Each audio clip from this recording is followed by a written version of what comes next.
जय हिंद जय भारत। स्वागत है आप सभी का अपने YouTube channel Manoj Jangad classes में।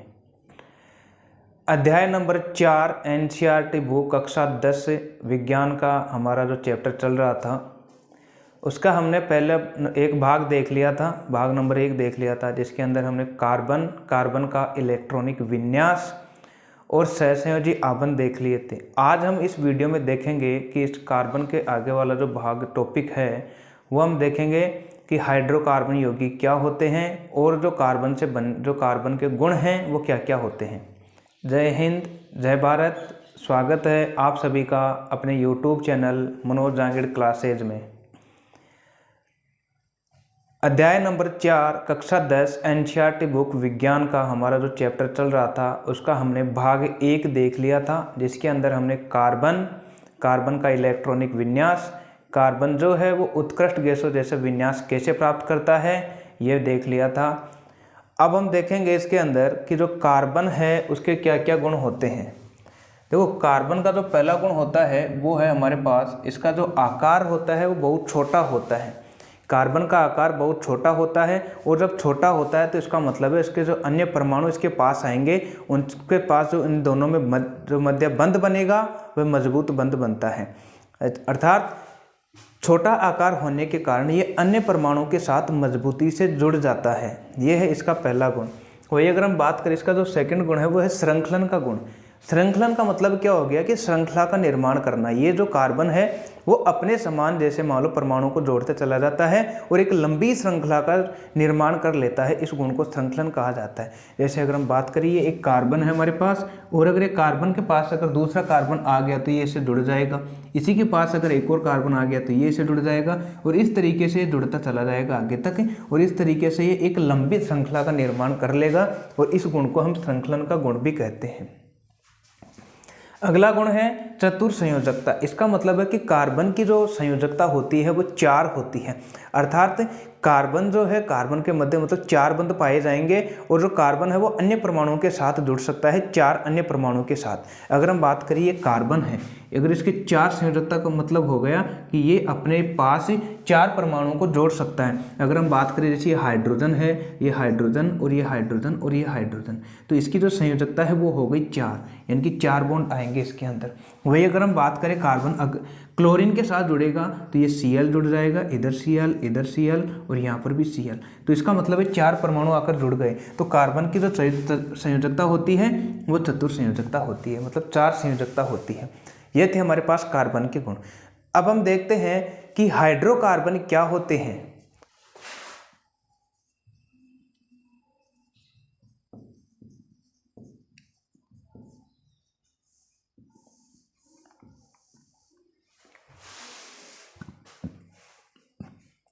अगला टॉपिक है हाइड्रोकार्बन। देखो नाम से ही है, हाइड्रोकार्बन का मतलब है हाइड्रोजन और कार्बन। अर्थात हाइड्रोजन और कार्बन से मिलकर बने यौगिकों को हम हाइड्रोकार्बन कहते हैं। इस हाइड्रो का मतलब यहाँ पर है हाइड्रोजन और इस कार्बन का मतलब हो गया ये C। अर्थात कार्बन और हाइड्रोजन से मिलकर बने यौगिकों को ही हम हाइड्रोकार्बन कहते हैं। अब देखो हाइड्रोकार्बन है ये हमारे पास 2 प्रकार के होते हैं। हाइड्रोकार्बन 2 प्रकार के होते हैं, जिसमें से एक हमारे पास है संतृप्त हाइड्रोकार्बन, संतृप्त हाइड्रोकार्बन, और सेकंड वाला है असंतृप्त हाइड्रोकार्बन, असंतृप्त हाइड्रोकार्बन, असंतृप्त हाइड्रोकार्बन। मैं यहाँ शॉर्ट में लिख देता हूँ, आप इसका मतलब समझना। असंतृप्त हाइड्रोकार्बन है ये।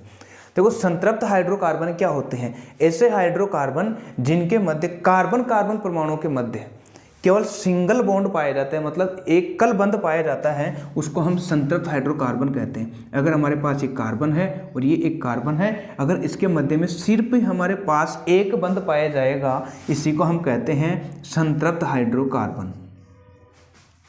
और असंतृप्त हाइड्रोकार्बन किसे कहेंगे? कि वे हाइड्रोकार्बन जिनके मध्य द्वि या त्रिबंध पाए जाते हैं, द्वि या त्रिबंध पाए जाएंगे, उन्हें हम असंतृप्त हाइड्रोकार्बन कहते हैं। जैसे हमारे पास ये कार्बन है, ये कार्बन है, ये इसके अंदर 2 बंध हो गए और ये हमारे पास बन गया तो कार्बन कार्बन परमाणु के मध्य कितने बंध हैं यहाँ पर? 2।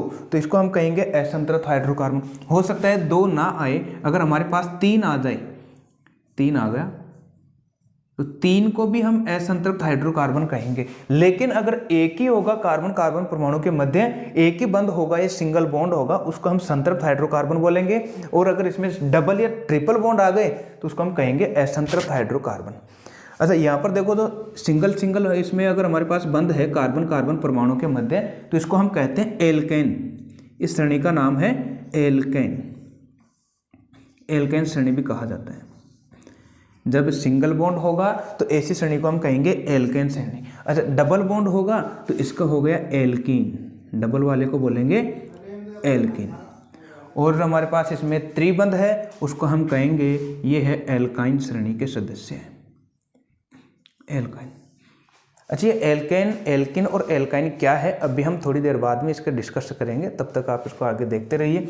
ये एल्केन है। अच्छा, अगर हम इसके बात करेंगे, सीबी में अगर सिंगल बॉन्ड है उसका अगर नामकरण करेंगे तो नामकरण करने के बाद जो सबसे पीछे शब्द लगाएंगे जिसको बोलते हैं हम अनुलग्न। तो अनुलग्न इसका क्या आएगा? अगर हम अनुलग्न की बात करें, अनुलग्न का मतलब हो गया कि पीछे लगने वाला शब्द। देखो, एल्केन की बात करें तो इसमें शब्द कौन सा है? एल्केन में एन है लास्ट में, तो इसका अनुलग्न आ जाएगा एन। वही अगर हम इसकी बात करें एल्कीन की, तो इसका जो अनुलग्न आएगा वो आएगा हमारे पास ईन शब्द जुड़ा है तो ईन आ जाएगा ईन। वही अगर हम इसमें बात करें एल्काइन के अंदर, तो इसका जो अनुलग्न आएगा वो आएगा हमारे पास एल्काइन, मतलब आइन शब्द आ रहा है तो इसका अनुलग्न हो जाएगा आइन। ये हो गया हमारे पास अनुलग्न आइन। अच्छा, एल्केन श्रेणी का तो अनुलग्न एन, एल्कीन श्रेणी का इन और एल्काइन श्रेणी का आइन आ जाएगा। इनके अगर हम सूत्र की बात करें, एल्केन श्रेणी का जो सूत्र होता है वो होता है हमारे पास CnH2n+2, CnH2n+2। वही अगर हम इस एल्कीन की बात करें तो ये होता है हमारे पास CnH2n। यहाँ पर सिर्फ H2n होगा, इस बार +2 नहीं होगा। लेकिन अगर एल्काइन की बात करें, इसका जो सूत्र होगा वो होगा CnH2n और यहाँ पर 2 कम हो जाएगा -2, CnH2n -2। यहाँ पर देखो 2 ज़्यादा था, यहाँ पर 2 कम है और यहाँ पर और भी 2 कम है। यानी कि अगर हम यहाँ पर n क्या है, ये इनकी संख्या है। जैसे अगर हमारे पास बात करेंगे कार्बन की संख्या कितनी है, हाइड्रोजन की संख्या कितनी है, तो यहाँ पर n नंबर है। CnH2n+2 जब 2 जुड़ेगा तो एल्केन का है, जब केवल ये दुगना होगा CnH2n है सिर्फ इतना तो ये एल्कीन का होगा, और जब 2 कम हो जाएगा CnH2n-2 तब ये हमारे पास एल्काइन श्रेणी का सामान्य सूत्र हो जाएगा।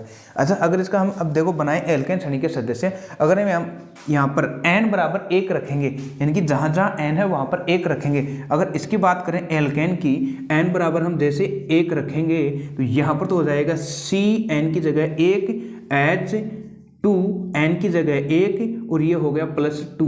तो देखो यहाँ पर तो C1 ये हो गया 2 एकम 2 और 2 और ये 2 और है 4, तो C1H4 या CH4। अगर हम 2 रखेंगे तो 2 रखने पर क्या हो जाएगा हमारे पास C2H, फिर यहाँ पर हो जाएगा 2 और n की जगह रखना है हमको इस बार 2 और +2, तो ये क्या हो जाएगा C2H। अच्छा, 2 को 2 से गुणा करेंगे तो 4 होगा और 4 2 6 हो गया C2H6। वैसे अगर हम एक और n बराबर अगर 3 रख दें, n बराबर 3 रखेंगे इसमें, तो देखो C3 हो गया, ये तो C3 और H2 और यहाँ पर अगर n बराबर 3 रखेंगे तो ये 3 हो गया +2, तो C3H ये हो गया 3 दूनी 6 और 2 हो गया 8, C3H।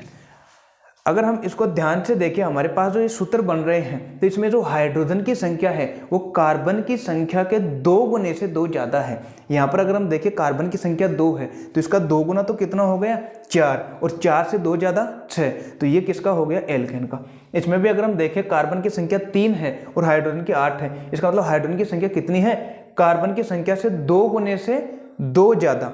तो 2 गुना तो कितना हो गया 3 दूनी 6 और 6 से 2 ज़्यादा 8, तो C3H8 हो गया। इससे अगर हम बात करें ए तो इसमें कार्बन की संख्या 1 है, तो ए का 2 गुना 2 और 2 अगर अधिक करेंगे तो 4, तो C1H4। तो ये सभी एल्केन श्रेणी के सदस्य हैं। वैसे अगर हम बात करें, अगर n बराबर 4 होगा तो C4 होगा, लेकिन हाइड्रोजन की संख्या कितनी हो जाएगी, इसे 2 गुने से 2 ज़्यादा, मतलब 4 का 2 गुना 8 और 8 से फिर 2 ज़्यादा कितना हो जाएगा 10, तो C4H10। वैसे अगर हम C बराबर 5 हो तो 5 के लिए क्या बन जाएगा C5, और अब देखो इसका 2 गुना तो हो गया 10 और 2 ज़्यादा कितना हो गया 12, तो C5H12 है। तो ये जो सभी सदस्य हैं वो एल्केन श्रेणी के सदस्य हैं। वैसे अगर हम एल्कीन का निकालेंगे, जैसे यहाँ पर अगर हम 1 रखेंगे तो ये हो गया C1 और ये 1 रखते ही H21 हो गया। 2 रखेंगे, n बराबर 2 रखेंगे तो देखो C2 हो गया, और H 2 रखते ही हो गया 2 गुना 2, मतलब C2H4 हो गया, C2H4। 3 रखेंगे तो C3 हो गया, और H2N, n की जगह 3 रखते ही 3 दूनी 6 हो गया, ये हो गया C3H6। इसका मतलब है यहाँ पर जो हाइड्रोजन की संख्या है वो कार्बन की संख्या से 2 गुनी है, सिर्फ 2 गुनी है। जैसे 2 दूनी 4, 3 दूनी 6, अगर वही हम आगे लेकर जाएंगे 4 हो कार्बन की संख्या तो C4H10 आ जाएगा, C4H8 आ जाएगा, इसी प्रकार C5 और H10 आ जाएगा। ये है एल्कीन श्रेणी के। इसी तरीके से हम एल्काइन के भी निकाल सकते हैं। इसमें 2 कम होंगे, देखो 2 कम कैसे होंगे, जैसे 2 दूनी 4, 4 से 2 कम करेंगे तो 2, C2H2 आ जाएगा, वो एल्काइन श्रेणी का हो जाएगा। इसमें अगर बात करें 3 दूनी 6 और 6 में जब 2 कम करेंगे ये, तो इसमें आ जाएगा 4, C3H4, ये आ जाएगा हमारे पास एल्काइन का। तो ये हमारे पास एल्कीन और एल्काइन श्रेणी।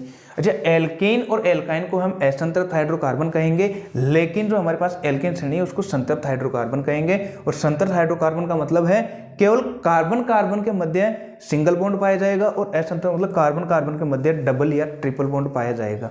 तो ये है हमारे पास हाइड्रोकार्बन और इसके ये प्रकार। अब हम देखें कि कार्बन की संख्या जब 1 होगी तो उस श्रेणी को हम क्या नाम देंगे, कार्बन की संख्या अगर 2 आ जाए तो उसको हम क्या नाम देंगे। अब देखो इसके मध्य अगर हम बात करें बंध की, तो इनके मध्य बंध कौन सा पाया जाता है, केवल एकल बंध। एकल बंध, एकल बंध को हम एक सिंगल बॉन्ड से भी दर्शा सकते हैं। इसके मध्य जो बंध है वो है द्विबंध, और द्विबंध को हम डबल बॉन्ड से भी दर्शा देते हैं। और त्रिबंध है ये हमारे पास, और त्रिबंध को हम 3 डॉट से दर्शा देंगे, त्रिबंध। कोई भी श्रेणी के अंदर अगर हमको ये 3 बंध दिख जाएगा तो इसका मतलब वो एल्काइन श्रेणी है, अगर 2 बंध दिख गए तो इसका मतलब एल्किन है, और अगर सिंगल दिखेंगे सभी जगह तो इसका मतलब एल्केन श्रेणी का सदस्य है। आइए हम पहचान करते हैं कि एल्केन, एल्किन और एल्काइन श्रेणी के सदस्य कौन कौन से हैं और इनका नामकरण कैसे करते हैं। आइए देखो, जब कार्बन की संख्या अगर हमारे पास 1 हो, या कार्बन की संख्या 2, 3, 4, 5, 6, 7, 8 और ये 9 और ये 10। देखो एग्जाम में इससे आगे नहीं पूछा जाता हमसे कक्षा 10 के अंदर। जब कार्बन 1 है तो 1 को हम कहते हैं मेथ। कार्बन 1 को क्या कहा जाएगा, मेथ कहा जाएगा। जब भी कार्बन की संख्या अगर श्रेणी के अंदर 2 हो तो उसको हम कहते हैं एथ। कार्बन की संख्या अगर 3 हो तो उसको हम कहेंगे प्रोप। कार्बन की संख्या 4 हो तो उसको हम कहेंगे ब्यूट। कार्बन की संख्या 5 हो तो उसको हम कहेंगे पेंट। कार्बन की संख्या अगर 6 हो जाए तो उसको हम कहेंगे हेक्स। कार्बन की संख्या 7 हो तो इसको हम कहेंगे हेप्ट। और कार्बन की संख्या अगर किसी श्रेणी में 8 हो तो इसको हम कहेंगे ऑक्ट। और कार्बन की संख्या अगर 9 हो तो इसको हम कहेंगे नॉन। और कार्बन की संख्या अगर 10 हो तो इसको हम कहेंगे डेक। तो आइए हम इनके नामकरण करते हैं। देखो, जब कार्बन की संख्या अगर 1 ही होगी तो उसको कहा जाएगा सिर्फ मैथ। अगर कार्बन की संख्या 2 है तो एथ। कार्बन की संख्या 3 है तो उसको प्रोप। कार्बन की संख्या 4 है तो उसको कहेंगे ब्यूट। कार्बन की संख्या 5 है तो पेंट। कार्बन की संख्या 6 है तो हेक्स। कार्बन की संख्या 7 हो तो हेप्ट कहेंगे। कार्बन की संख्या 8 हो तो ऑक्ट। और कार्बन की संख्या 9 है तो नॉन कहेंगे। और कार्बन की संख्या 10 है तो डेक कहेंगे। अब देखो, अगर हम कार्बन की अगर श्रृंखला बना लें, जैसे ये हमारे पास carbon carbon carbon carbon carbon, अब हम सबसे पहले कार्बन की संख्या गिनेंगे, तो कितनी है यहाँ पर 1 2 3 4 5। तो इस श्रृंखला का नाम क्या हो गया, 5 कार्बन को हम क्या बोलेंगे, देखो यहाँ पर है पेंट, तो इसको हम बोलेंगे पेंट। तो ये 5 कार्बन की श्रृंखला को हम क्या बोलेंगे, पेंट। अच्छा, यहाँ पर अगर हम देखें कि बॉन्ड जो है वो सभी में सिंगल बॉन्ड है, यानी कि हमारे पास कार्बन तो कितने थे, पेंट। इसको हम बोले 5 को हम क्या लिखते हैं, पेंट। कार्बन की संख्या जब 5 हो तो उसको पेंट लिखेंगे। अब देखो सभी में सिंगल बॉन्ड है, तो इसका जो अनुलग्न लगाएंगे इसके लास्ट में वो क्या लगाएंगे, तो सिंगल बॉन्ड के लिए एल्केन श्रेणी का हो गया ये, एल्केन के लिए हम लगाते हैं एन, यानी कि एन शब्द लगाते हैं एन। तो ये क्या बन गया, पेंटेन। पेंट प्लस एन हमारे पास बन गया पेंटेन बन गया। तो ये इसका नामकरण हो गया कार्बन श्रृंखला का पेंटेन। अगर हमारे पास कार्बन की श्रृंखला अगर और दे दे, ये इस तरीके से दे दे अगर हमारे पास, अब देखो इसमें हम सबसे पहले कार्बन है उनका काउंटिंग करेंगे, कितने हैं कार्बन, 1 2 3 4 5 6 7 8, 8 कार्बन है। तो 8 कार्बन को हम क्या लिखेंगे, सबसे पहले 8 कार्बन को हम लिखेंगे ओक्ट। अरे सभी में देखो सिंगल बॉन्ड है, एकल बंध है। जब एकल बंध है तो हम यहाँ पर इसमें लिखेंगे, सिंगल बंध के लिए अनुलग्न क्या लगाएंगे, एन ही लगाएंगे, एन। तो ये क्या बन गया, ओक्टेन, ये बन गया ओक्टेन। तो इस पूरी श्रृंखला का नाम क्या हो गया, ओक्टेन हो गया। चाहे तो हम और एग्जाम्पल ले सकते हैं, अगर हमारे पास ये कार्बन है, ये कार्बन 2 3 4 और ये 5। अच्छा, यहाँ पर सिंगल बॉन्ड है और यहाँ पर अगर मैंने डबल बॉन्ड दे दिया, यहाँ पर भी सिंगल है और यहाँ पर भी सिंगल है। अच्छा, अब सबसे पहले हम क्या करेंगे, कार्बन की संख्याओं को गिनेंगे। तो कार्बन की संख्या कितनी है, 1 2 3 4 5, और 5 को हम क्या लिखते हैं, पेंट लिखते हैं। तो कार्बन की संख्या को हमने लिख दिया, ये लो पेंट। अब यहाँ पर हम अनुलग्न क्या लगाएंगे, देखो यहाँ पर डबल बॉन्ड है और बाकी से भी, तो डबल बॉन्ड भी तो आ गया ना, तो डबल बॉन्ड है इसका मतलब एल्कीन श्रेणी आ गई, और एल्कीन के लिए हम अनुलग्न क्या लगाएंगे, इन लगाएंगे। तो एल्कीन के लिए हमने ये लगा दिया इन। ये जो हमारे पास बनेगा वो क्या बनेगा, पेंट प्लस इन मतलब पेंटीन बनेगा ये। तो इस बार जो हमारे पास बनेगा वो बनेगा पेंटीन। तो ये जो है कार्बन की श्रृंखला ये पेंटीन कहलाएगी। अगर यहाँ पर सिंगल बॉन्ड होता तो सभी में सिंगल है, यहाँ पर एन शब्द लगाते तो ये बन जाता पेंटेन। तो ये क्या बन जाता, पेंटेन। अगर ट्रिपल बंद होता है, यहाँ पर अगर हम 3 बंद बनाते हैं इससे, तो अब इस बार जो है इसका नामकरण क्या हो जाएगा, देखो सब यहाँ पर ट्रिपल बॉन्ड है, 5 कार्बन के लिए तो हम लिख देंगे पेंट, लेकिन जो अनुलग्न लगेगा वो एल्काइन श्रेणी का लगेगा, क्योंकि 3 बंद हैं जिसके लिए हम लगाते हैं आइन शब्द। तो यहाँ पर आइन लगाएंगे तो पेंट प्लस आइन हो जाएगा पेंटाइन, पे आधा न फिर टा इन, पेंटाइन हो जाएगा। तो इस तरीके से हम इनके नामकरण कर सकते हैं। उम्मीद करता हूँ कि ये जो नामकरण है वो आपको समझ में आया होगा। तो इनको अगर नामकरण से पहले हमको ये जो 10 है कार्बन की संख्या, इनको हम क्या क्या बोलते हैं ये याद करना ज़रूरी है, तभी हम इनको आसानी से कर पाएंगे और इनको पहचान भी कर पाएंगे, और नए नए जो है श्रृंखला उनका हम बना भी सकते हैं अपनी मर्जी से, कुछ भी इनका नामकरण भी कर सकते हैं। आपको ये करना ही पड़ेगा। अगर आप कक्षा 10 में हैं तो मैं इतना ही चाहूँगा कि आप अच्छे से तैयारी करें, क्योंकि ये जो अवसर है कक्षा 10 में तैयारी करने का, आपको भी पता है ये बार बार नहीं मिलने वाला। तो इसलिए आप इनमें अब जी जान लगा दीजिए, क्योंकि आपके पास भी ज़्यादा समय नहीं रहा है बोर्ड के एग्ज़ाम का, क्योंकि ये दिसंबर तो जाने वाला ही है। अभी आपके पास सिर्फ 2 महीने बचे हैं, जनवरी और फरवरी। इसका मतलब इसमें है कि आपका लगभग कोर्स हो गया होगा पूरा। तो रिवीजन कीजिए, इसमें जितना हो सके रिवीजन कीजिए, क्योंकि रिवीजन में ही आपकी जो कुछ कमियां हैं वो पूरी होंगी, आप में जो कुछ सुधार होगा और आप मतलब बहुत अच्छा स्कोर कर पाएंगे। तो तब कर पाएंगे जब आप अभी से इन चीज़ों को अगर आप रिवीजन में अगर शुरू कर देंगे तभी से, क्योंकि आपको भी पता है अगर एक बार अगर आपके सब्जेक्ट में अगर किसी में भी कम नंबर आ गए तो फिर वो हमेशा कम ही रहेंगे आपके मार्कशीट में, आप उसमें ज़्यादा नहीं दिखा सकते कहीं पर भी।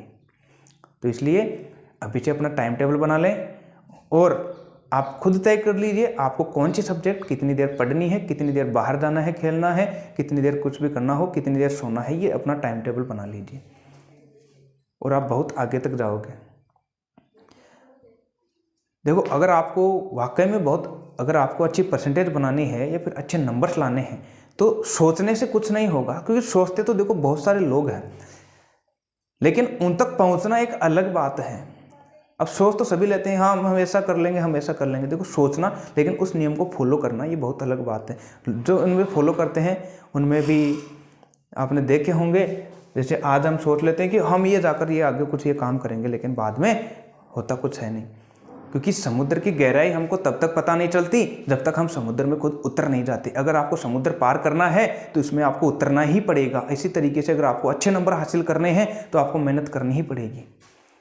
आज का काम कल पर मत सौंपिए और कल का काम उसे आगे आने वाले कल पर मत सौंपिए कभी भी। अगर आपको करना है तो अभी से शुरू कर दीजिए। और अगर आपको ये वीडियो अच्छा लगे तो इसको लाइक कीजिए और अपने दोस्तों के भी साथ शेयर कीजिए। और अगर नहीं समझ में आ रहा तो एक बार कमेंट कीजिए। हम कोशिश करेंगे कि इससे भी बहुत अच्छी तरीके से हम यहाँ पर अपना योगदान दे पाएँ। और जो भी हमारे स्टूडेंट्स हैं और जो यहाँ पर हम ऑफलाइन क्लास में भी जो स्टूडेंट हैं, हम कोशिश यही करते हैं कि अच्छा प्रदान किया जाए, सभी को अच्छा से अच्छा मतलब बताया जाए। यहाँ से मतलब हम कोशिश करेंगे कि यहाँ पर कुछ रटने जैसा कुछ नहीं हो, यहाँ पर सिर्फ आपको समझना है। अगर आपको नोट्स चाहिए तो मैं डिस्क्रिप्शन में लिंक दे दूंगा टेलीग्राम की, वहाँ से आप ज्वाइन हो जाइएगा टेलीग्राम पर। और वहाँ पर आपको नेट जो है मतलब नोट्स भी मिल जाएंगे और जो क्विज है साइंस के वो भी मिल जाएंगे, और जो छोटे छोटे क्वेश्चन है, इंपॉर्टेंट क्वेश्चन है, वो भी मिल जाएंगे। अगर आपको वीडियो अच्छा लगे तो लाइक कीजिए। इसके हम नेक्स्ट भाग है वो कल देखेंगे। तब तक के लिए धन्यवाद।